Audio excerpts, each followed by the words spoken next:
Pero bakit kaya ang Israel ang pinili ng Panginoon na kanyang promised land?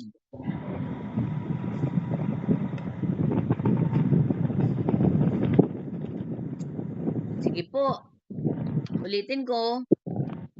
Bakit kaya ang bansang Israel ang pinili ng Panginoon na kanyang promised land? Bakit kaya ito ang piniling bansa ng Panginoon na kung saan ang kanyang Diyos anak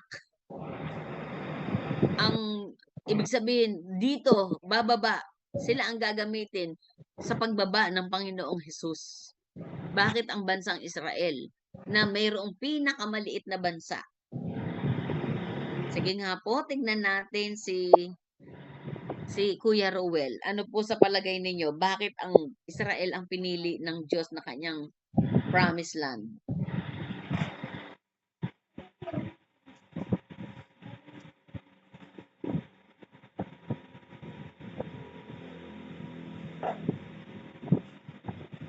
Hello po, Kuya Rowel. O sige, kung wala si Kuya Rowel, si Kuya Sandy. Narito na si Kuya Sandy. Good evening po. Kararating. Ay, good evening. Para po sa akin, Pastora, unang-una yan po yung dinala opinion ko lang po. Yan po dinala si Abraham kasi sabi niya, pumunta ka doon sa lupa na ibibigay ko sa inyo.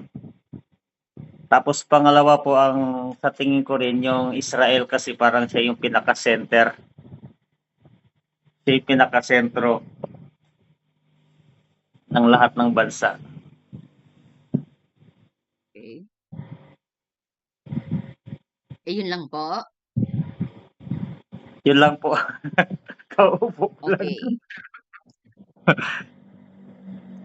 Sige po. So kung papansinin natin, totoo naman na ang bansang Israel ay napakaliit.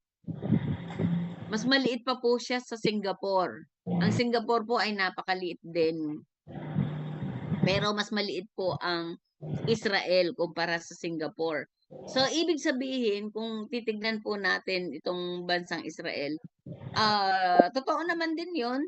Nakasentro siya, napapalibutan ng iba't ibang malalaki at maliliit na bansa. Kung papansinin po natin, 1947 lang na-declare na sila ay isang bansa. So, ibig sabihin, it was too late yung pagkaka-declare sa kanila bilang isang bansa. Kinilala ng United Nations ng Israel bilang isang maliit na bansa. So, kung titignan po natin, sila ang mayroong pinakamaliit, pinakakaunti ang populasyon kung papansinin po natin. Pero ito ang pinili ng Diyos para gamitin ng Panginoon para bumaba ang Panginoong Hesus dito sa lupa. So ano po yung mga bagay dito? Tandaan po natin ang sabi po ng Biblia,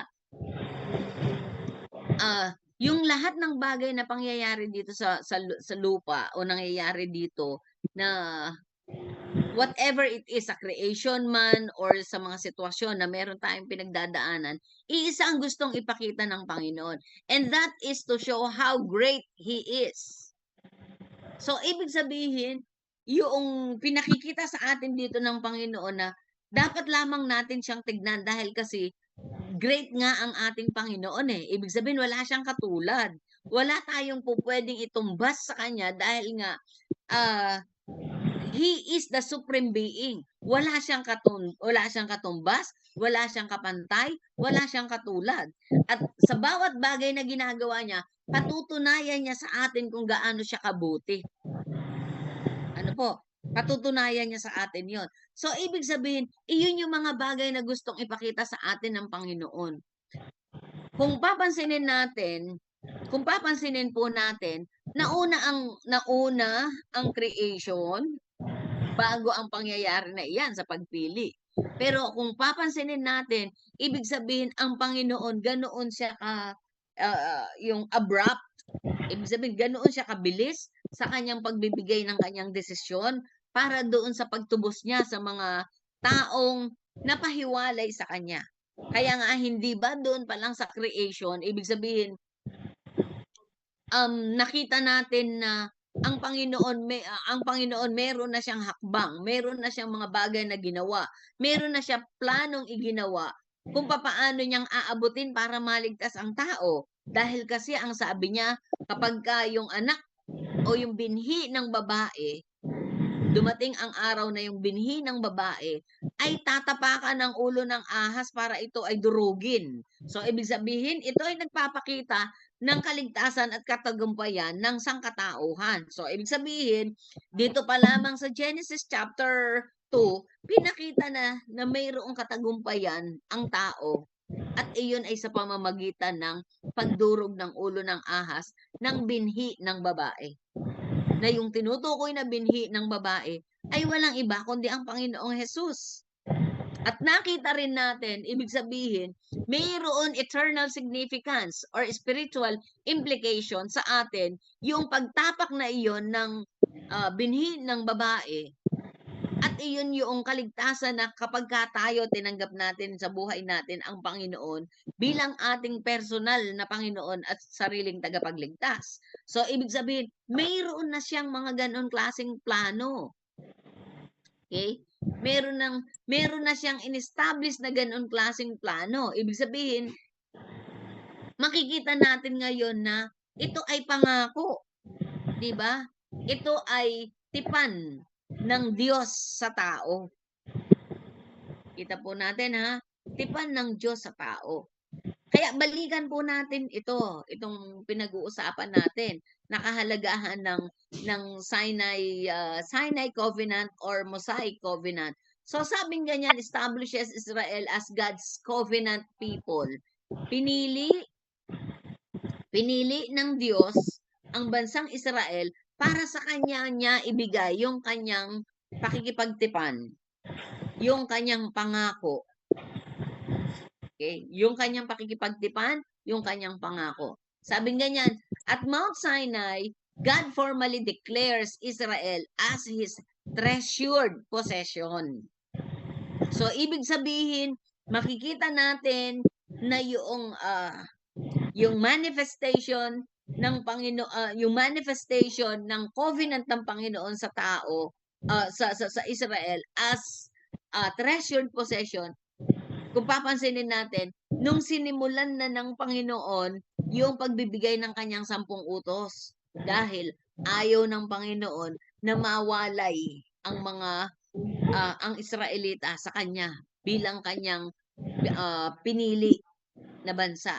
So, ibig sabihin, dito pa lamang, kung papansinin natin, after ng sa pagpasok na ng Exodus, aklat ng Exodus, ibig sabihin, pinakita na nga ng Panginoon meron na siyang second covenant na ipinakita dahil yung una doon sa creation, sa Genesis 2, pangalawa dito na sa Exodus, ibig sabihin, inuulit ng Panginoon ang pagpapakita at pagpapatunay sa sangkatauhan through Israelites na sila ay treasured possession ng Panginoon.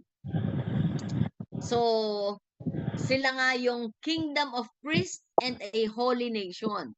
So, ang tingin ng Panginoon o tinignan ng Diyos ang bansang Israel bilang holy nation. Ibig sabihin, hindi pa man dumadami ang sangkatauhan, yung bansang Israel, ibig sabihin, tinignan na ng Panginoon sila bilang isang holy nation. Bakit? Dahil sa kanila ibig sabihin sa kanilang lahi, lalabas yung tinatawag na gagamitin ng Diyos para sa pagliligtas ng maraming tao. Okay? At sa kanila din, yung tinatawag na kingdom of priests, a kingdom of priests. Bakit? Hindi ba sabing ganyan sa lahi nga ni Levi? Doon sa 12 tribes of Israel, sa lahi ni Levi, manggagaling yung mga saserdote. So, ibig sabihin, mayroon nang ipinakita ang Panginoon kung sino ang gagamitin niya pagdating doon sa pag-handle doon sa templo. Ibig sabihin, mayroon talagang itinalaga ang Panginoon o ang Diyos pagdating sa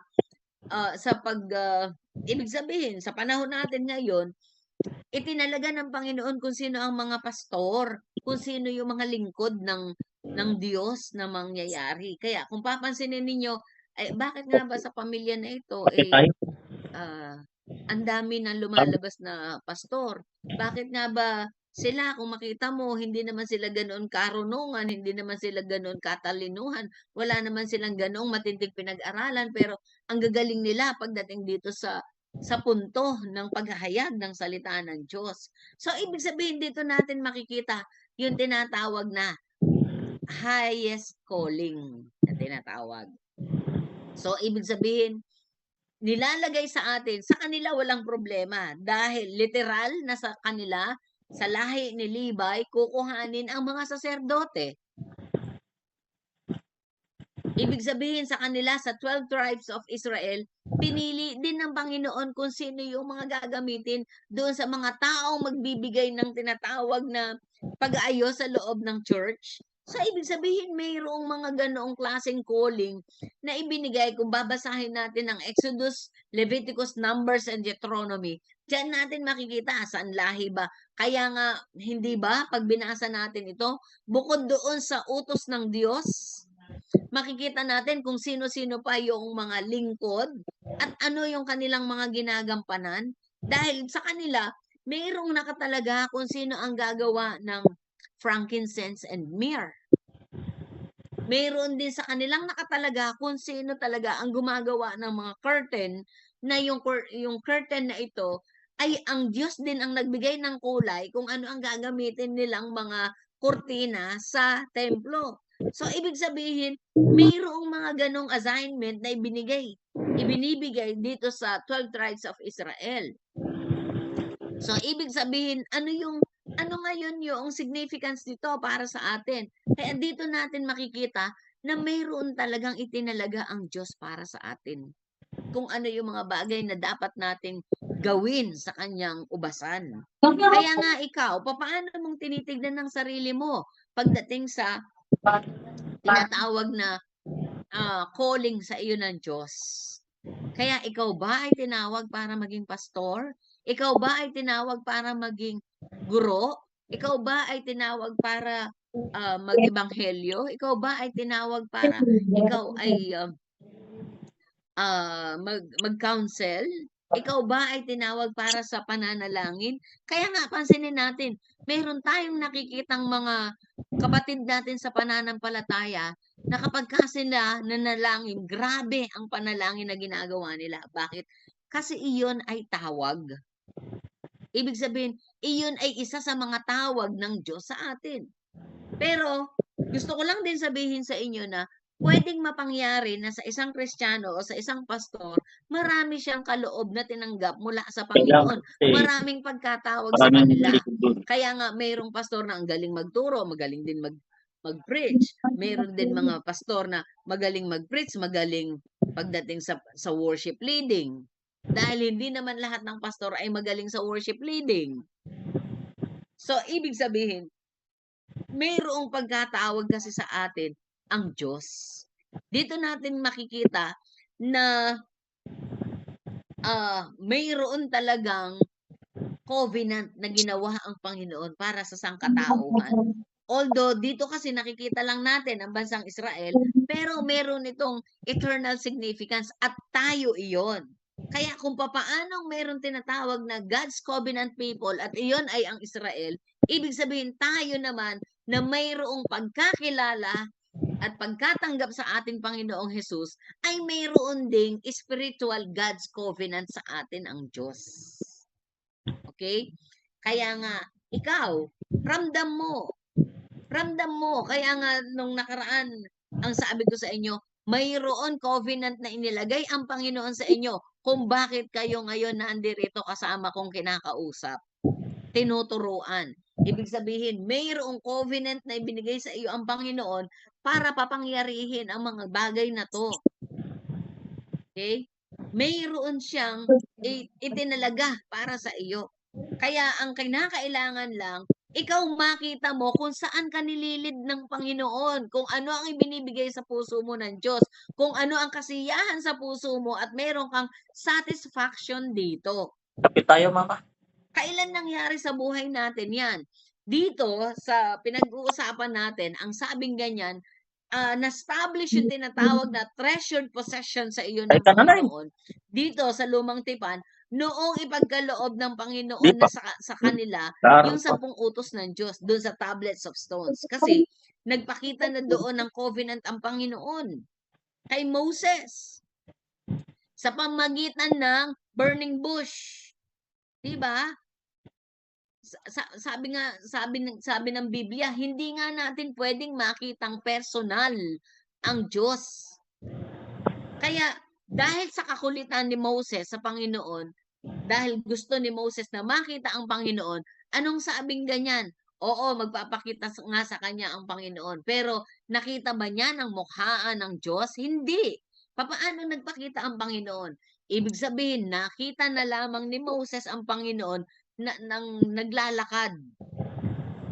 Naglalakad, pero hindi niya nakita ang mukha, but the glorified body of God was there in Mount Sinai. Ang sabi nga ganyan sa description ng Biblia, halos masilaw si Moses doon sa sobrang liwanag na nagmumula doon sa katawan ng Panginoon nung nakitang naglalakad ang Panginoon. Kasi nakita niya nakatalikod ang Panginoon na naglalakad. Hindi pinakita ang mukha. Kasi nga, ang sabi nga ganyan, ikakamatay mo sa sobrang liwanag. At saka, ayun nga, sa sobrang liwanag. Pero, binigyan siya ng pagkakataon ng Panginoon para maranasan yun. Isang patotoo po na gusto ko rin sabihin sa inyo, yung pong bahay namin, yung lumang bahay namin sa Luwakan, Dinalupian po itong tinutukoy ko. Bahay namin iyon. Nung time na yon dahil kasi under persecution kami kasi si tatay ko, siya ang unang persecutor namin, ayaw niya sa born again. Kaya, ibig sabihin, ano man ang mga activities sa loob ng bahay, dahil ako po ang bunso sa aming magkakapatid, yung sinundan ko ay pastor din, kaming dalawang nagkakaintindihan. Nag-aral siya sa Baguio, nag-aral ako sa sa Manila. Nung nandun siya sa Baguio, nasa Manila ako, pareho kaming nakakilala sa Panginoon. Ibig sabihin, si kuya ko, na born again siya sa Baguio, ako na born again ako sa Manila.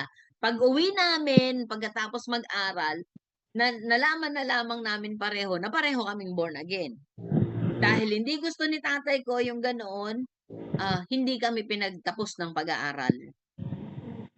Okay? Hindi kami pinagtapos ng pag-aaral. So, we both stayed at home.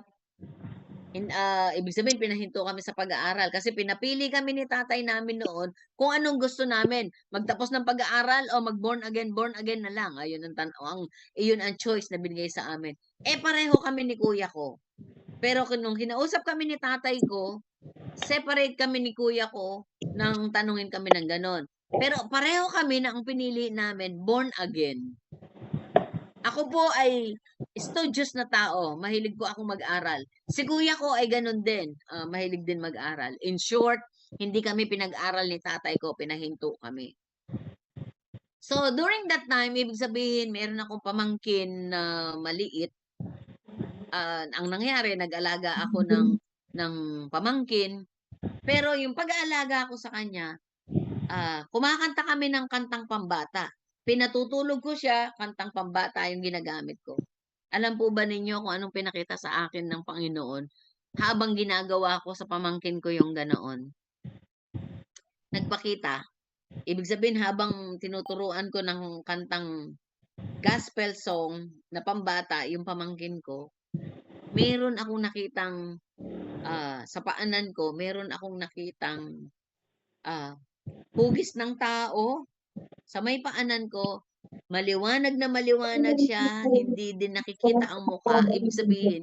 Pero yung puti ng kanyang damit at yung liwanag, nakita ko yung liwanag na nag-reflect sa akin. Kasi nakahiga ako, pinatutulog ko yung pamangkin ko. Ganun na naging reflection nung nakita ko yung image. Ibig sabihin, hindi ko nakita ang mukha. Pero yung description na nasa Revelation chapter 21, iyon po yung nakita kong image. Yung nasa Revelation chapter 21. Sino ba iyon? Sa pahayag, ang sabing ganyan, iyon ay si Kristo na pagtapos niyang, ibig sabihin, iyon yung panahon ng yung sa judgment, sa final judgment. Kaya nung nakita ko iyon, alam kong ang Panginoon yun. Ipinakita niya, ganoon din, yung image, ibig sabihin, sa mga TV, pagka nagkakaroon ng, katulad yan, magmamahal ng araw, mayroong pinalalabas sa TV, yung image ni Christ. Ganoon ang ipinakikitang image sa akin, pero walang mukha. Dahil ganoon din, sobrang liwanag. Kaya alam kong mayroong gagawin nakakaiba ang Panginoon sa akin. Why? Because of that manifestation ng presence of God sa buhay ko. So, ibig sabihin, doon ko nakita yung tinatawag na God's Covenant. Simula nun, ibig sabihin, mayroon ng pangyayari sa buhay ko na kaya ako umaabot sa ganito. Maraming Kristiyano na bago umaabot sa height ng kanilang faith, hindi ba, nangangatisod, nangangadapa, nangangawala.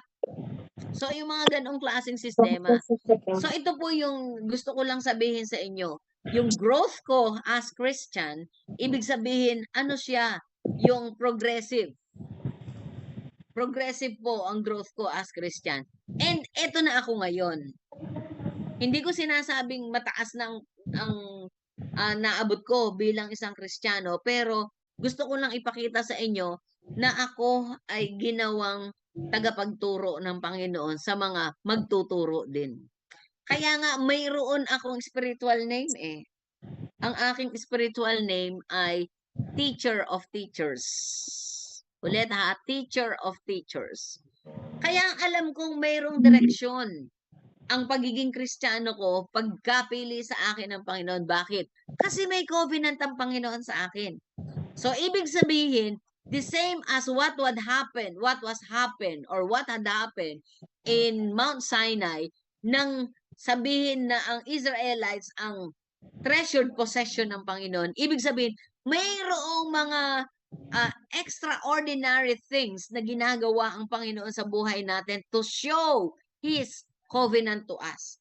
Kaya ikaw, ano ang extraordinary experience mo sa Panginoon to show na mayroon ngang tipan sa iyo ang Diyos?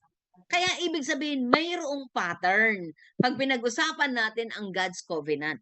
Kaya dito sa Sinaitic or sa Mosaic covenant, ibig sabihin, makikita natin, in-establish ng Panginoon yung kanyang covenant sa tao. Pangalawa, sabi nga niyan, provides the law. Kaya sa Hebrew, ang tawag nila sa law is Torah. So the covenant includes the giving of the law, specifically or especially the Ten Commandments, which becomes the moral, civil, and religious foundation of Israel.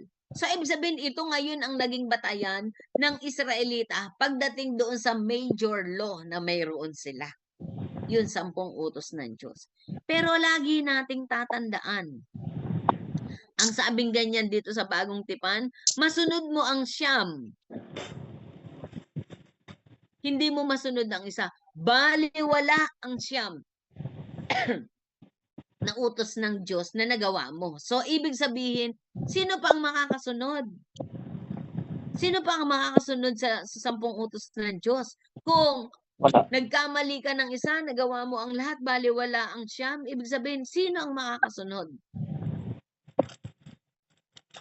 Kaya ang pagbaba ng Panginoong Hesus dito sa lupa is actually to break the law. So that's the significance why Jesus came here on earth, to break the law. Kasi kapag ganun ang nangyari, walang maliligtas sa sino man sa atin. Kaya nga hindi ba sabi, walang nakasunod, walang nakagawa sa 10 utos, maliban sa iisang tao, sabi ng Biblia. At sino iyon? Yun ay si Jesus Christ. Siya lang ang nakasunod doon sa 10 utos. Of course, dahil siya ay Diyos. Kaya kaya niyang sundin iyon. So, ibig sabihin, iyon ang Torah, iyon ang batas na ibinigay. And that is the significance of Mosaic Law. Letter C, sabi ganyan, reveals God's holiness and character. So, ibig sabihin, nung ipinakita itong law na ito, ibig sabihin, nakita natin yung tinatawag na kabanalan ng Diyos at saka yung kanyang character. Ibig sabihin, hindi ba? Sabi ni Moses, gusto niyang makita na meron ngang Diyos. Kasi yun palagi yung kanyang yun yung kanyang argumento kahit na nung makipag-usap siya kay Pero noong ilalabas niya ang mga Israelita sa Ehipsyo. Kaya sabi niya, yung makita man lang niya kung sino yung Diyos na kanyang sinusunod, yung tinig na kanyang sinusunod. Kaya nagpakita ang Panginoon sa kanya. Pero hindi pinakita yung kanyang mukha, kundi yung kanyang kaningningan nakita ni Moses. Okay? So, ibig sabihin, kaya ganoon na hindi ipinakita yung mukha kasi there is possibility na mamatay si Moses dahil doon sa sobrang liwanag, ibig sabihin, maapektuhan yung ating vision. Parang ganito, subukan ninyong tumitig sa araw. Tatagal ba tayo? Hindi ba? Hindi rin. Araw lang yan. How much more yung glory ng Panginoon? Kuha po ninyo. So, ibig sabihin, iyan ang kayang gawin sa atin ng kalwalhatian ng Diyos. Mayroon mamangyayari sa ating physical kapag yung glory ng Panginoon, ibig sabihin, ipinakita ng todo-todong ganun sa atin. Kaya nga, hindi ba sa kilos ng Espiritu Santo sa buhay natin, kapag kumilos ang Espiritu Santo sa buhay natin, ibig sabihin, yung glory ng Panginoon nakukuha natin, mayroong bagay na nangyayari sa atin kapag ganoon. And what are those manifestations? Ang sabing ganyan ng 1 Corinthians, you speak in other tongues. Diba? You speak in other tongues. Ibig sabihin, nakikita natin na mayroong physical manifestation sa atin kapag yung kaningningan ng Panginoon, yung glory ng Panginoon, yung presence ng Panginoon ay sumasa atin. So, ibig sabihin, kung paano man nangyayari yung mga bagay na yun, iyon nga ang misteryo Iyon nga yung sekreto ng Diyos Kaya nga, hindi ba, kung titignan natin, yung mga sekreto ng Panginoon, nilahad niya sa atin. Ibig sabihin, ni-reveal niya sa atin yung sekreto niya na kapag tayo, ang relasyon natin sa Panginoon, ang presensya ng Panginoon ay hinahayaan natin na nasa atin at kumikilos sa atin, higit pa nating makikita at mauunawaan yung ginagawa ng Diyos sa buhay natin. Kaya, iyon ang kagandahan. Ibig sabihin, kapag alam natin, yung tinatawag na yung character ng Diyos. Kaya nga, bahagi doon sa character niya, hindi ba, paano siyang nagpakita? Doon sa Christophany, paano ang ginawa? Sa Theophany, paano ang ginawa ng Panginoon? Yung thunder, yung fire, yung cloud. So, ibig sabihin, yung thunder na ito, yung fire and cloud na ito sa panahon nung naglalakad na sila out of Egypt, ibig sabihin, makikita natin ang tawag doon ay Mosaic Covenant pa rin. Pagpapakita iyon ng Mosaic Covenant na ibig sabihin yung protection ng Panginoon na sa panahon ng kalamigan, ibibigay ng Panginoon sa atin yung init para yung kalamigan, hindi tayo madaig. Ilalagay, ibig sabihin yung protection ng Panginoon to cover us with the use of cloud para nang sa ganun yung init ay hindi rin tayo matalo ng init because of the cloud. And that is the presence of God. Kaya ibig sabihin, kitang-kita natin na ang Panginoon sa Sinaitic Covenant, makikita natin yung tinatawag na pagde-demonstrate ng Diyos ng kanyang ng kanyang pagde-demonstrate ng kanyang greatness sa atin. Kaya nga, hindi ba, pinipilit niyang samahan yung Israelita sa kanilang paglalayag. Kasama nilang naglalayag ang Panginoon. Ibig sabihin, kasama nila sa paglalakad nila ang Panginoon. Bakit? Gumamit ang Panginoon ng haliging apoy, gumamit ng clouds to protect them. Kaya nga, ibig sabihin, kasama nilang palagi yung tinatawag na pagbaba ng Panginoon sa kanila sa pamamagitan nitong theophany na ito. At ng tinatawag na yung glory ng Panginoon kasama nila sa kanilang paglabas sa Ehipto. So, ibig sabihin, alam natin yung eternal significance ng paglabas sa Ehipto. Alam natin iyon ay paglabas sa kasalanan. Kaya once tayo, ano yung eternal significance nito? Dito sa Sinaitic Covenant or sa Mosaic Covenant, makikita natin yung eternal o yung tinatawag na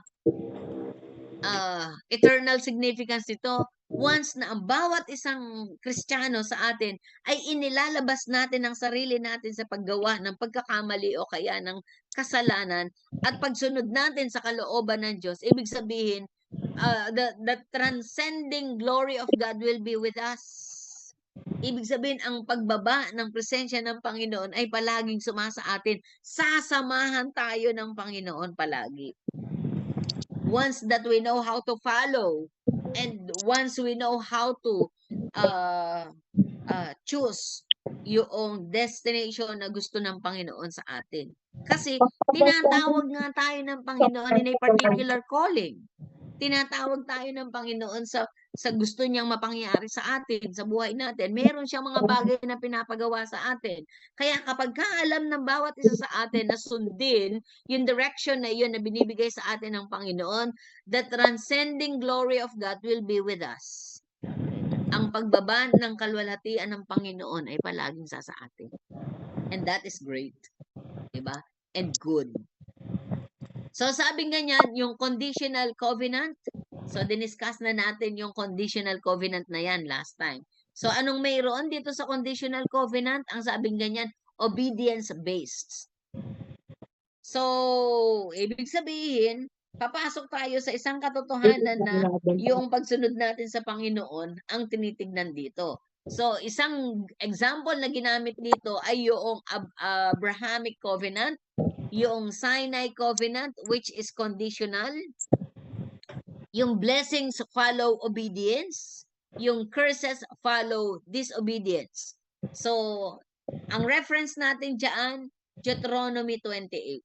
So, ibig sabihin, pagka binasa natin ang Deuteronomy 28, makikita natin yung mga pinag-uusapan natin na iyan na conditional covenant or obedience-based. Kaya nga sa Abrahamic covenant, hindi ba, ang kailangan mo lang gawin dito, yung kung papaanong ang tinig ng Diyos ay sinusunod mo sa panahon ni Abraham. Kasi nagsisend siya ng angel of the Lord para iyon ang kumausap. Alam natin, pag pinag-usapan natin ang systematic theology at saka ang hermeneutics na subject, ibig sabihin, yung angel of the Lord na yun is exactly the representation of Jesus Christ. So, ibig sabihin, maliwanag na sa panahon ni Abraham, yung angel na nakikipag-usap sa kanya ay walang iba kundi si Jesus sa panahon natin ngayon. Sa Sinai Covenant, sabi ganyan, it is conditional. Why? Because we need to follow the 10 Commandments. So, ibig sabihin dito rin, makikita natin naka-under pa rin ito sa tinatawag na conditional covenant. Why? Kasi kailangan natin sumunod sa 10 Commandments. So, blessings follow obedience. Curses follow disobedience. So, maliwanag. Ipinakikita sa atin pagdating dito sa conditional covenant na ito, kapag tayo ay marunong sumunod, ang blessing ang susunod sa atin. Kapag hindi tayo marunong sumunod, walang blessing na susunod sa atin. So, kung gusto mo ng blessing, ibig sabihin, in a simple note, dito natin makikita na kapag marunong tayong sumunod sa Diyos, ang blessing ay susunod sa atin. Pag hindi tayo marunong sumunod sa Diyos, hindi tayo susundan ng blessing. So, walang mangyayari sa atin bilang Kristiyano. So, ibig sabihin, maliwanag na ipinakikita dito sa pinag-uusapan natin yung kahalagahan ng marunong tayong sumunod. So, letter E, meron tayong establishes a theocratic nation. So, dito, sa pag-establish ng theocratic nation, ibig sabihin, in-establish ng Panginoon na dapat ang titignan ng bansa ay yung Diyos. Okay? Ulitin ko, dito pinakikita lang na dapat ang titignan ng bansa ay ang Diyos. Kaya nga ang bansang Israel, kaya ganyan ang nangyayari sa kanila kasi na-divide sila.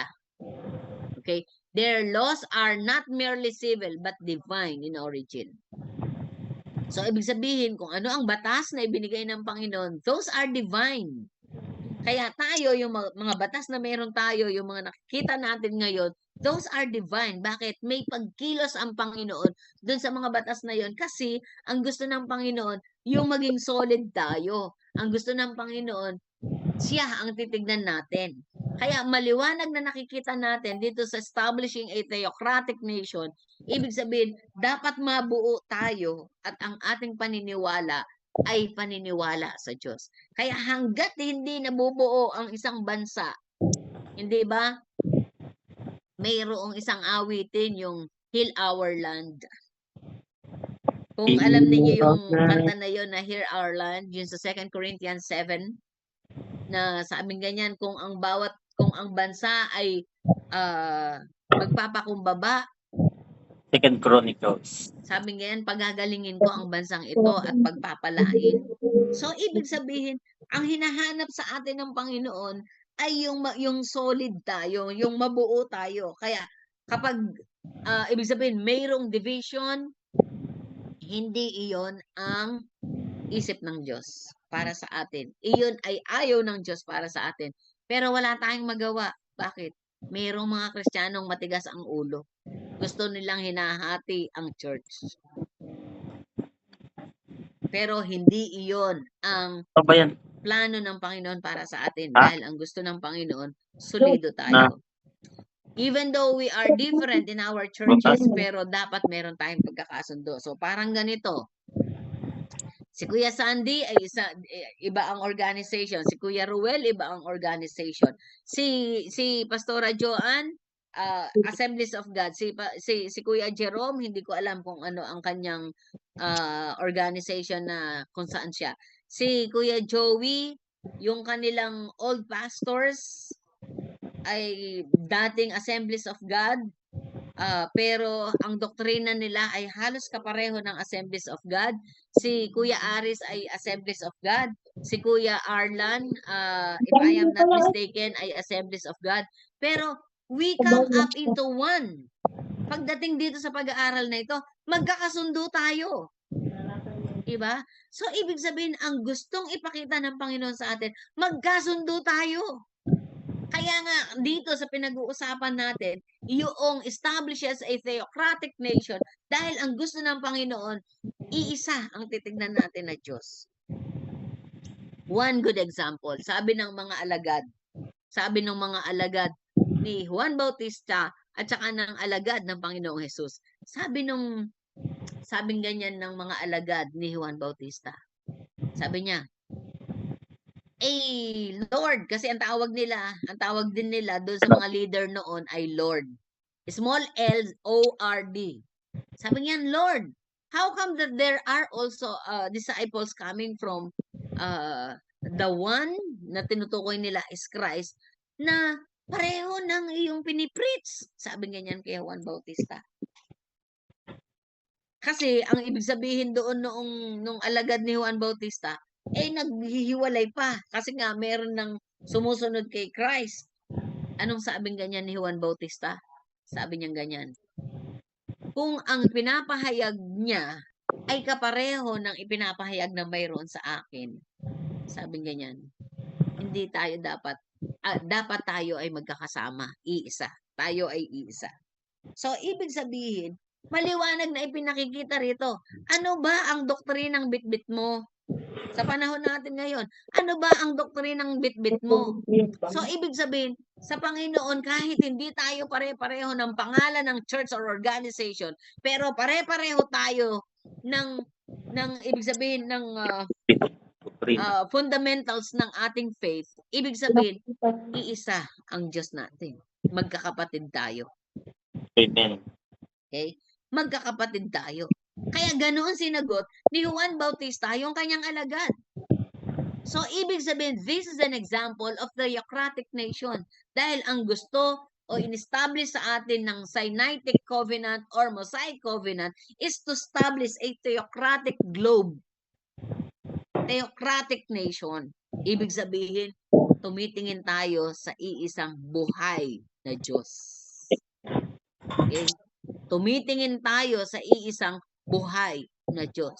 So, ibig sabihin, kung tayo ang sinasamba natin ay ang Panginoong Hesus, siya ang alam natin na makakapagligtas sa atin, naniniwala tayo na mayroong pagkilos ng Espiritu Santo sa buhay natin, naniniwala tayo na ang kaligtasan natin ay nasa Panginoong Hesus lamang, naniniwala tayo na mayroong Diyos Ama, Diyos Anak, at naniniwala tayo sa Diyos Espiritu Santo na ang Espiritu Santo ay kumikilos sa buhay natin at nagpapakita ng mga mahimalang bagay sa buhay natin. Therefore, wala tayong dapat pag-usapan. Ibig sabihin, wala tayong dapat pag-awayan. Wala tayong dapat pagkahatian ng ating pananampalataya. Why? Because we are one. Okay? So, iyon ang ipinakikita sa atin na significance ng Sinai Covenant or ng Mosaic Covenant because it establishes or established a theocratic nation. And then, prepares for Christ. So, ibig sabihin, lahat ng ginagawa na ito, sa mga explanations din na ibinigay ko, hindi ba iisa ang turo? At ang turo dito, ibig sabihin, ang pupwede lamang makapag-expose sa atin ng kasalanan ay walang, ibig sabihin, yung aral na tumuturo sa kaligtasan kay Kristo. So, ayun siya. Ibig sabihin, iyon ang significance ng Sinaitic or ng Mosaic Covenant. So, ibig sabihin, totoo walang nakasunod sa 10 utos maliban kay Kristo. So, ibig sabihin, paano tayo makakasunod sa 10 utos? Makakasunod ba tayo kung tayo ay makikipag-isa kay Kristo? Amen. Kung si Jesus Christ ay tatanggapin natin sa buhay natin bilang Panginoon at sariling tagapagligtas, mapapangyari iyon. Why? Because it is only Christ who happened to obey the 10 commandments. So, kung siya ay nasa atin, ibig sabihin, nandoon yung pagkilos niya sa atin, yung pag-push niya sa atin to follow kung ano ang gusto ng Diyos Amang nasa langit na makasusunod doon sa gusto ng Panginoon. Kaya siya pa rin ang susi. Kaya tama ang pinakikita sa atin na significance ng Sinai Covenant or Mosaic Covenant. And that is to pinpoint us to focus on Christ. Okay? So, iyon siya. Sunod, dito natin makikita, kanina pinag-usapan natin yung tinatawag na Sinai Covenant or Mosaic Covenant. So, this time, tignan natin yung word na covenant. Yung kanyang essentials at saka yung kanyang constitutive elements. So, sabing ganyan, a covenant is a solemn binding agreement between two parties often initiated by God. Okay? Involving promises, obligations, and relational commitment. So, ibig sabihin, ito na ngayon, para maintindihan natin, no, nakaraan kasi, di ba, hiningian ko kayo ng definition pagdating sa covenant. Pero don't worry kasi sa mga recitations ninyo nung nakaraan, binibigyan ko naman kayo ng points doon. So, ibig sabihin, ito na ngayon yung ibig sabihin ng covenant. Kaya maliwanag na makikita natin ngayon na binding ito. Kaya nga yung word na promise, commitment, at saka yung obligations, nakapasok dito sa word na covenant. So, ibig sabihin, kaya nga kapag nag-asawa ka, mayroon kang relational commitment. Kaya nga, hindi ba, sabing ganyan sa pag-aasawa, sa hirap at ginhawa, sa kasakitan o kagalingan, sa kagandahan at sa paglipas ng kagandahan. So, ibig sabihin, nandoon siya. Ibig sabihin, mayroon tayong commitment pagdating doon. Mayroon tayong obligasyon, mayroon tayong dapat gampanan para sa kanya. Meron din siyang dapat gampanan para sa atin. Kaya nga yung mag-asawa yung perfect example pagka pinag-usapan ng covenant eh. Bakit? Kasi nandirito yung obligasyon, agreement, yung commitment, nandoon siya, nakapasok siya roon. Kaya nga sabing ganyan, yung essential constitutive elements of a covenant, una, yung parties involved. So, tignan natin, pagdating sa covenant, sino ba ang mayroong kasunduan? So, ang Diyos at saka yung tao, siya muna yung unang tignan natin. Ang Diyos at saka yung tao ay mayroong kasunduan. Kaya nga ang Diyos, meron siyang kasunduan sa bansang Israel. Sa mga taong nandirito, mayroon siyang kasunduan sa kanila. So, ibig sabihin sa atin, meron ba tayong kasunduan sa Panginoon? Kapareho na sa bansang Israel. Ibig sabihin, mayroong specific na covenant ang Panginoon sa bansang Israel. Pero, tayo, naaambunan tayo, it is because yung ating faith sa Panginoon. Kaya tayo naaambunan. Okay? Sabi nga niyan, when we talk about this, yung covenant, sabi nga niyan, yung promises and blessings, alin to? What God commits to do. Ibig sabihin, yung mga ipinangako ng Panginoon na gagawin niya sa atin. Tulad halimbawa, sabi niya ganyan, sa mga nag-uusap ng 2 o higit pa, ako ay sumasa kanila. So, iyon ay isang pangako na kapag ang tao ay nag-uusap ng patungkol sa kanya, nag-uusap ng tungkol sa kanya, ibig sabihin ang pangako ng Panginoon ay nandoon siya sa kalagitnaan. Ibig sabihin, kung ano man ang pinag-uusapan, ang Diyos ang kumikilos na sa atin para nang sa ganun, maintindihan natin ang mga bagay na patungkol sa Kanya. So, ito man ay proteksyon, ito man ay patungkol sa biyaya, ito man ay patungkol sa kasi pagka sinabing lupa, yung ari-arian na yung mga lugar na tinatapakan na iyan Kaya nga mahalaga na yung pangako ng Panginoon sa atin, ibig sabihin, alam natin itong ilagay doon sa mga lugar na kung saan naroon tayo. For example, kaya nga hindi ba sinabing ganyan? Kapag ka ikaw ay nanampalataya, ang buong sambahayan mo ay mananampalataya rin. Ibig sabihin, mayroong pangakong ibinibigay sa iyo ang Diyos doon. So, ibig sabihin, yung part ng Panginoon, meron siyang gagawin para doon. Pero lagi nating tatandaan, meron din tayong gagawin para yung pangako ng Diyos ay gawin niya sa atin. Hindi po pwedeng yung pangako niya lang ay ganoon na ibibigay. Hindi. Meron tayong bagay na dapat gagawin. Kasi alam ng Diyos yung gagawin niya para sa atin Pero ikaw, alam mo ba yung gagawin mo para ibigay niya sa atin yung ipinangako? Okay? So, ibig sabihin, ito ay palaging two parties, Diyos at saka tao. Meron gagawin ng Diyos, meron gagawin ng tao. Kaya kung ano man yung mga bagay na pangako ng Panginoon na gusto mong mapangyari sa iyo, hindi nawawala ang pangako ng Diyos. Baka ikaw ang nawawala. Okay? So, ibig sabihin, alalahanin mo kung ano yung mga bagay na dapat mong gawin para lapatan ng Panginoon yung pangako niya na yun sa atin. Okay? Sunod, mayroon tayong, ayun nga, sa letter C, nakalagay na dito, yung obligations and stipulations. What humans must do. Ano yung dapat mong gawin? Okay, so nauna na akong nagpaliwanag kanina. Ano ang dapat mong gawin? Kung mayroong pangako ang Panginoon, gagawin ng Panginoon ang part niya, ikaw, ano ang dapat mong gawin? Kaya nga, sa letter D, conditions. In some covenants, kaya nga, doon sa covenant ng Panginoon, kung minsan meron siyang sinasabing, if you obey, conditional yon. Ibig sabihin, kapag hindi mo ginawa, hindi mapapangyari. Pero kapag meron kang ginawa, may papangyarihin sa iyo ang Diyos. So, maliwanag siya pagdating dyan. Kaya kung gusto natin talagang yung covenant ng Panginoon, yung very essential nito, ay makita natin, ibig sabihin, hayaan natin yung pangako ng Diyos. Tapatan natin yung mga bagay na iyon. Kasi meron tayong bagay na dapat gawin para mapangyari siya. Sunod, ibig sabihin ang Panginoon nagbibigay sa atin ng mga tinatawag na signs and symbols. Tulad ng sinabi ko sa inyo nung nakaraan, yung paliwanag ko sa inyo sa covenant nung nakaraan. Mayroong signs, mayroong senyales na ibibigay sa atin ang Panginoon. May ipakikita.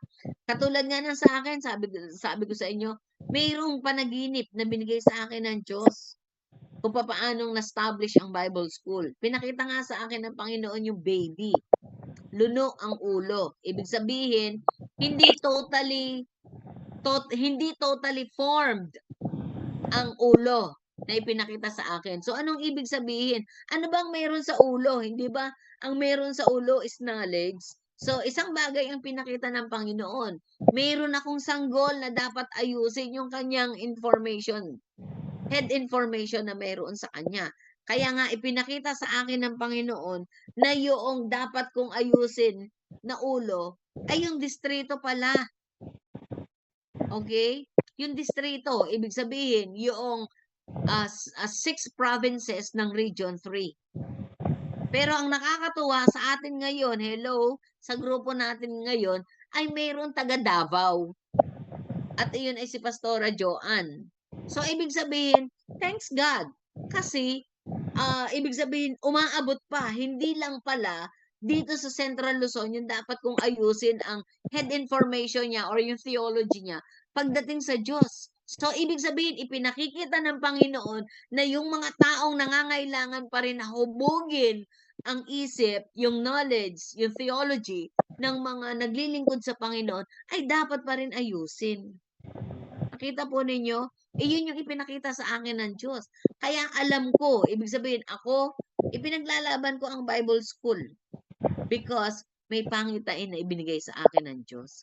Yun yung sign.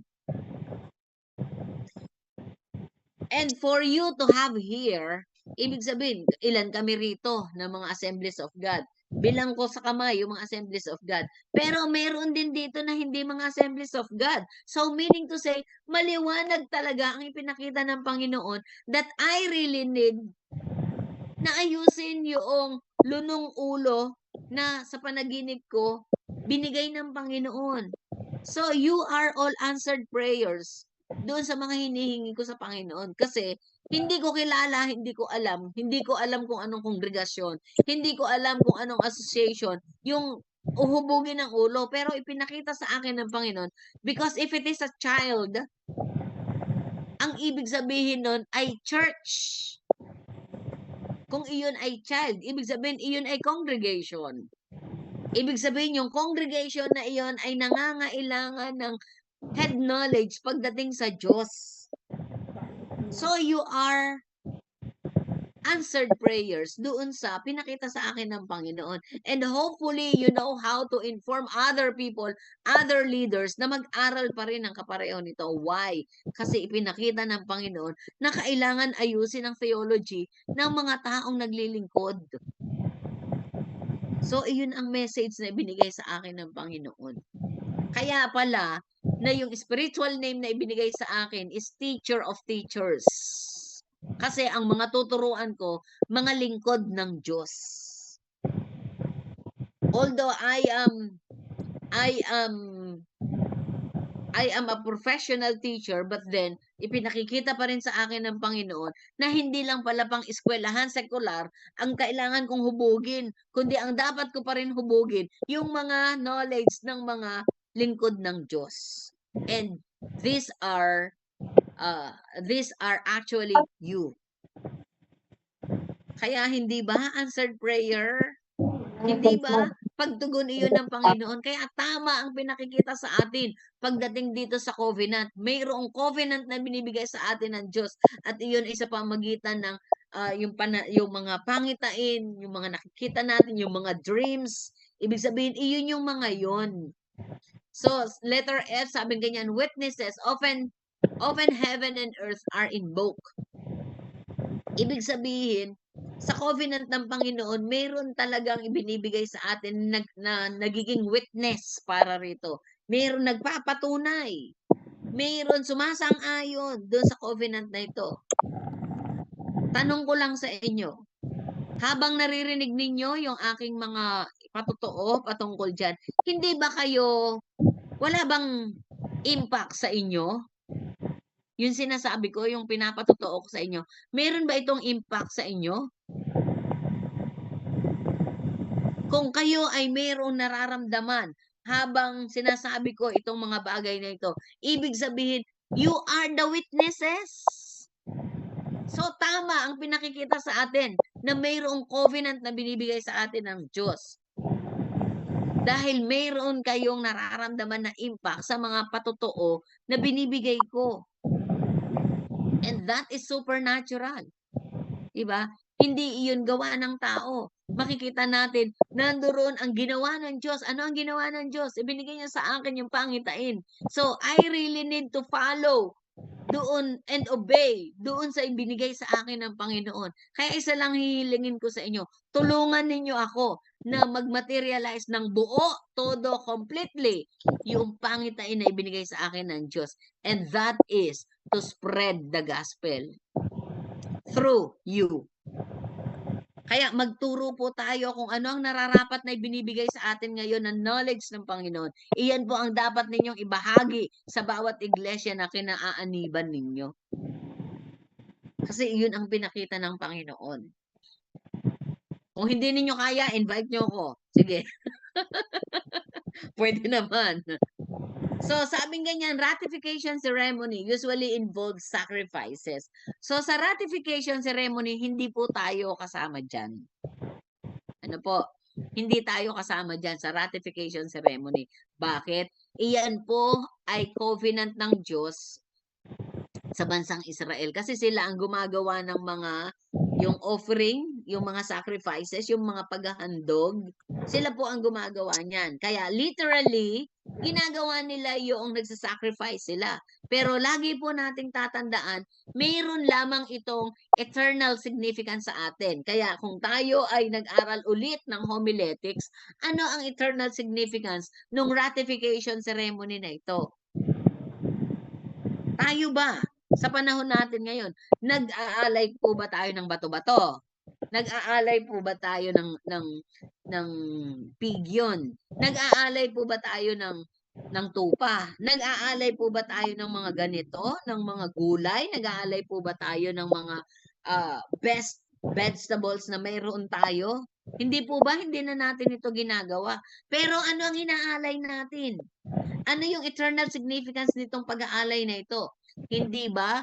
Ang pwede lamang nating ialay sa panahon natin ngayon ay yung pagbabahagi ng tinatawag natin na yung ating mga ikapu sa mga iglesyang kinaaniban natin. Ibig sabihin, yung ating tithes, yung ating mga love offering, and yung huli, yung ating sarili. Kaya sa panahon natin ngayon, iyon ang pwede nating gawin pagdating sa ratification ceremony. Yung ating pagbibigay ng ikapu, ibig sabihin, yung anumang mga bagay na ating tinangkilik dahil sa biyayaan ng Diyos, meron tayong bagay na dapat ibalik sa Panginoon. Totoong hindi kailangan ng Panginoon ng salapi. Pero ang binabasa sa atin dito ng Panginoon ay yung mayroon tayong pusong bukas na alam nating ibalik sa Panginoon yung bahagi ng para sa Kanya. Para sa Kanya kasi iyon. Kaya dapat ang bawat isa po sa atin ay marunong magbalik ng mga bagay na tinatangkilik natin sa Panginoon. Ibig sabihin, paano ka bang pinagpala ngayon? Sumasahod ka ba ng 50,000? So, ibig sabihin, kung sumasahod ka ng 50,000, yung 5,000 doon ay para sa Panginoon. Kung sumasahod ka ng 10,000, dapat ang 1,000 doon ibinibigay mo sa Panginoon. Ibig sabihin, iyon yung ating mga ikapu. Doon natin na ibabalik sa Panginoon yung ating sakripisyo, na ibig sabihin, bahagi ng mga paglilingkod, bahagi ng mga pagpapalang ginagawa niya sa atin, alam natin ibigay yung isang bahaging sakripisyo natin para sa Kanya. At iyon po ay biblical. Malaki ang stress. So, yung ating sarili, ibig sabihin, binibigay ba natin, ino-offer ba natin ang ating sarili sa Panginoon? Lagi po nating tatandaan, mayroon po tayong 7 araw. Kaya nga, ang sabi ng Panginoon pagdating sa ika-7 araw, sa Genesis chapter 1, at sa huling araw ng kanyang paglikha, anong ginawa niya? Pinagmasdan niya. Sabi niya ganyan. Pinagmasdan niya yung lahat ng kanyang nilikha sa loob ng 6 na araw. At ano ang kanyang sinabi? Ang sabi niya ganyan, napakainam at napakaganda. Yung kinatapusan ng kanyang mga nilikha, napakainam at napakaganda. Ibig sabihin, tinignan niya yung mga bagay na ginawa niya sa loob ng 6 na araw at nakita niya yung kagandahan ng resulta ng kanyang paglikha. So, ibig sabihin, tayo, hinihingi sa atin ng Panginoon na mayroon tayong ganoon din ng araw ng pagkilala sa ginawa at ginagawa ng Diyos sa buhay natin. Kaya nga, yung ibig sabihin, sa ikapitong araw natin, dapat alam natin iyon ibalik sa Panginoon. O sige, gusto ba natin ng filosofiyang pananaw pagdating sa pagbalik? Kung kukuhanin natin yung ikapitong bahagi, okay? Kung kukuhanin natin ang ikapitong bahagi, ibig sabihin, sige, sa loob sa loob ng isang araw o sa loob ng isang linggo, meron tayong isang araw para sa Panginoon. Isang araw para sa Panginoon. So, ilang oras iyon? Meron tayong 24 oras dahil iyon ang para sa Panginoon. Ang tanong, yung bang mga bagay na ginagawa mo sa Panginoon ay umaabot ng 24 oras? Sa isang linggong ginagawa mo sa Panginoon, nabibigay mo ba ang 24 oras? Pumunta ka sa church, gaano katagal ang service ng church? Yung service, 3 oras? 2 oras? 1 oras? Ilan? O sige, sabihin na natin, nagpi-pray ka. Gaano ka katagal mag-pray? So, ibig sabihin, bilangin nga natin, kung tayo magsusubukan ng paghahandog, pag-aalay ng ating buhay sa Panginoon, dapat isang araw ang binibigay natin. Ibig sabihin, 24 oras ang para sa Panginoon.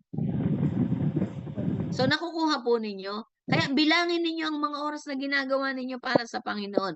Yung quality service, ha? Kaya gaano katagal ninyong ibinibigay ang oras ninyo sa Panginoon? Kaya nga ang araw ng linggo, ang hinihingi, ibig sabihin, ibigay natin iyon para sa Kanya. Okay? So, ganoon siya. Kaya kung titignan natin, okay, doon sa tanong naman na susunod natin doon sa assignment, nakalagay doon Ark of the Covenant. So, yung Ark of the Covenant, dinescribe iyan dito sa Exodus chapter 25 verses 10 to 22.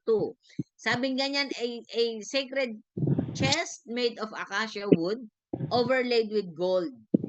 Kaya nung nakaraan, ipinakita ko sa inyo yung itsura ng Ark of the Covenant. Ano ang laman? Yung 10 Commandments, yung tablets, yung Aaron's rod o yung tungkod ni Moses, at saka yung jar of manna. Ibig sabihin, ito yung mga pinulot nila na manna na ibinigay sa kanila nung pakainin sila ng uwak. Okay? So, ano ang gustong ipakita sa atin pagdating dito sa Ark of the Covenant? Yung atonement cover. So, ibig sabihin, habang di ba, ang paliwanag ko sa inyo, habang ang Ark of the Covenant ay nasa proteksyon ng bansang Israel, nandoon ang presensya ng Diyos. Ano ang ibig sabihin ng cherubim? Bakit mayroong mga cherubim doon sa kabilaan ng Ark of the Covenant? Kasi iyon ang nagpoprotekta. Ibig sabihin, pinatutunayan lang sa atin ng Panginoon na yung protection niya, yung mercy niya, ibinibigay niya sa atin. Kaya sa panahon natin ngayon, ano iyon? Mayroon siyang theological meaning. So anong ibig sabihin? Symbol of God's throne on earth. Represents God's presence, holiness, and covenant faithfulness. Central in Israel's worship and guidance. So, napakahalaga na ang Ark of the Covenant ay nasa pagsisinop ng bansang Israel. So, ibig sabihin para sa atin, mahalaga na yung salita ng Diyos ay sinisinop natin sa ating mga sarili. Bakit? Pinatutunayan natin na yung Panginoon ay siyang iniluluklok natin sa ating buhay. At gusto natin na yung presensya ng Panginoon, yung pagbuhos niya sa atin ng kanyang kabanalan at ng kanyang tipan sa atin ay palaging sumasa atin. Okay? And sabing ganyan, sa atin, ibig sabihin, guidance kasi iyon kapag nasa atin yung Ark of the Covenant. Yung tent of meeting. So sabing ganyan, a portable sanctuary where God meets Moses and Israel. And it is divided into outer court, holy place, and most holy place. Kaya yung tent of meeting, Ibig sabihin, may division siya. Sa makikita natin na hindi basta-basta nakakapasok dito sa tent of meeting. Bakit? Yung high priest lang ang pwedeng pumasok diyan. Ibig sabihin, kinakailangan mo pa rin na maghandog, magbigay ng sakripisyo bago ka makapasok diyan sa court, sa outer court, sa holy place, at saka sa most holy place. So, yung most holy place, diyan bumababa ang presensya ng Diyos. Ibig sabihin, kapag ka halimbawa, ako mag-aalay, ibibigay ko yung alay ko doon sa kung sino yung priest na nandoon sa outer court. Yung priest na nandoon sa outer court, ipapasok niya iyan dito sa holy place. So kapag napasok niya na diyan, ibig sabihin kung nagbigay ka ng tupa, ibig sabihin diyan ang gagawin, tatanggalan diyan ng dugo yung tupa. At ang mangyayari, yung dugo na yon, ibig sabihin, mayroon iyon na yung drainage, daluyan, ihihiwalay niya kung saan ang dako noong dugo na yon. At kapag ka ito ay natanggalan na ng dugo, ilalagay nila ito sa most holy place para ito ay sunugin. Okay? Kaya sa kanila, kapag nasunog na ito, ibig sabihin, mayroon silang mga palatandaan na kapag ito ay ibig sabihin nasunog na at yung usok ay mayroon ng particular direction, ibig sabihin yung pagtanggap ng Diyos doon sa mga bagay na ginawa mo ay acceptable sa Kanya. So, ibig sabihin, mayroon silang mga ganong klaseng procedure na ginagawa pagdating dyan sa tent of meeting. Kaya ganoon ang paraan ng paghahandog ng sakripisyo sa kanila. Pero tayo, sa panahon natin ngayon, ibig sabihin, itong tent of meeting na ito, sa atin, hindi natin to ginagawa. Pero sa Israel, ginagawa pa rin nila hanggang ngayon itong proseso na ito. Kaya nga meron tayong hinihintay na pangyayari itong yung red heifer na ito. Dahil kapag nangyari itong head heifer na ito, asahan na natin yung future events. Yung second coming of Christ. Okay? Kaya inaabangan natin dapat yan, yung kung kailan ihahandog yung red heifer sa Israel. Dahil may ibig sabihin iyan sa Biblia. Ibig sabihin yan, it's either nasa tribulation ka na, kapag nangyari iyan. Ibig sabihin, yung matinding kapighatian ay nangyayari na o mangyayari na. Kaya tatandaan natin o pinanonood natin yung mga pangyayari na yan dapat. Balita. Okay? So, sabing ganyan, ano ang purpose nito sa tent of meeting? Bakit kailangan natin ang tent of meeting? Yung eternal significance kasi ng tent of meeting na iyan, God dwells among His people. So, ibig sabihin, yung konsepto ng God is with us. Sa tent of meeting kasi, iyon nga iyon ang pagpapakita na ang Diyos ay sumasa kanila. Kapag yung after na ito ay sunugin, ibig sabihin ang Diyos ay sumasa kanila. Iyon ang ibig sabihin nun. Kaya, yung spiritual significance nun, yung pakikihalubilo. Iyon kasi, yun pagka sinabing God is with us, ibig sabihin sumasa atin, yung pakikihalubilo, nakakasama, in other word, ibig sabihin, iyon yung eternal significance nun. Kaya sa kanila, bago makasama ang presence of God, kailangan nilang gawin yon. Mag-offer sila, mag-sacrifice sila. Pero sa panahon natin ngayon, hindi na natin kailangan ng ganon. Ang kailangan lang natin, nagpupuri sa harapan ng Diyos. Okay? Nagpupuri sa kaharian. Nagpupuri tayo sa harapan ng Diyos. Ibig sabihin, nandoon palagi na yung ating pagsamba sa Panginoon ay lagi nating ginagawa. Upang sa ganon, yung dwelling ng Panginoon ay laging sumasa atin. Anong sabi ganyan? Sa dalawa o higit pa na nag-uusap sa kanyang pangalan, siya ay sumasa kanila. Kaya that's the significance of tent of meeting. Alam natin dapat kung ano ang gustong ipakita ng mga bagay na yon. Okay? So siya, hindi ko na po itutuloy itong mga bagay na ito. Pero bahagi po ito ng mga susunod natin na discussion. So gusto ko muna pong magtanong sa inyo, ano na po ang naging dating sa inyo ng pag-uusap natin pagdating dito sa questions na ibinigay ko sa inyo. So simulan po natin kay Pastora Joanne. Ano pong masasabi ninyo sa ating mga pinag-usapan ngayon? Sarah, kanina pa po ako umiyak talaga kasi nangusap po ng matindi ang Panginoon po sa aking puso kasi nag-handle po kami ng church ngayon for 5 years po. Ang asawa ko po yung host pastor. Tapos last year po, meron pong malaking pagsubok ang dumating sa aming buhay. Lalo-lalo na po sa trabaho niya kasi naging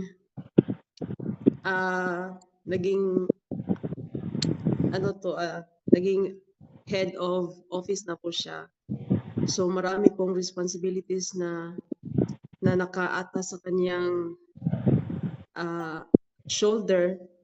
Tapos yun nga po na napansin ko na parang si Lord piniprepare niya po ako.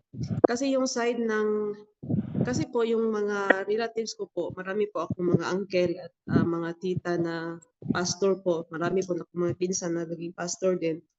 Sa side po ng husband ko, ganun po din. So, last year po, mga siguro early 2025, yun, nagka-problema sa opisina kasi siya po ang nagiging acting general manager po ng New Corillo Water District.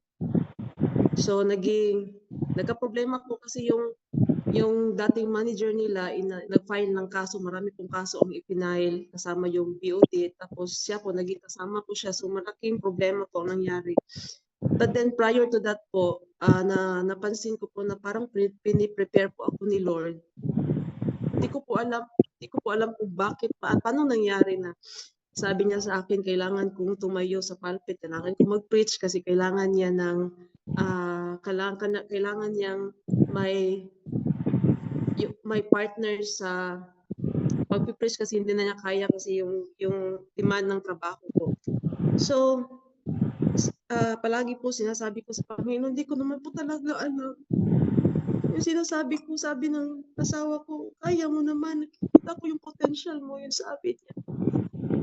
Palagi po every time pag ako po ang nakaschedule po, yun po ang sinasabi ko kay Lord, Lord, hindi ko talaga kaya, hindi ko alam wala po. Yung Bible lang po yung binabasa ko, alam naman po akong malalim na kaalaman. So ngayon po yung sabi niyo na may pangitain po kayo, may dream po kayo na binigay ng Lord. So naiyak po ako kasi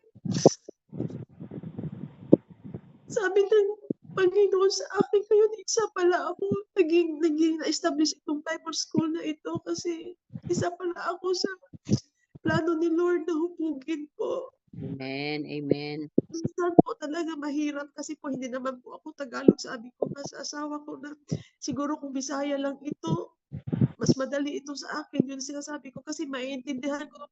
Pero pag pinahayag ko yung na natutunan ko, minsan po parang nahirapan ako mag-express. Pero I tried my best. Sabi ko kay Lord, tulungan mo ako. Yun nasabi ko talaga. So, naiyak po talaga ako kasi yung covenant po, kasi nung sa college pa po ako, marami pong pastor na sabi sa akin na may calling ka naman, hindi ko naman alam kung paano. So, maybe 5 years ago po, simpleng church member lang kami, yung asawa ko po tumutugtog na sa church.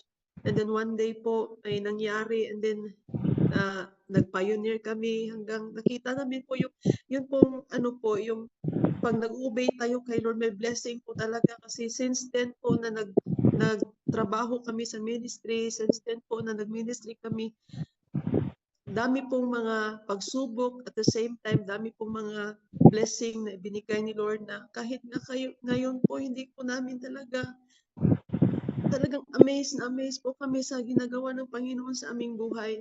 So, yun po, parang nagrema po talaga sa akin yung yung panaginip niyo na yung bang kung answered prayer po sa inyo, sa akin po answered prayer po talaga kasi every time po sinasabi ko kay Lord, Lord, hindi naman ako marunong.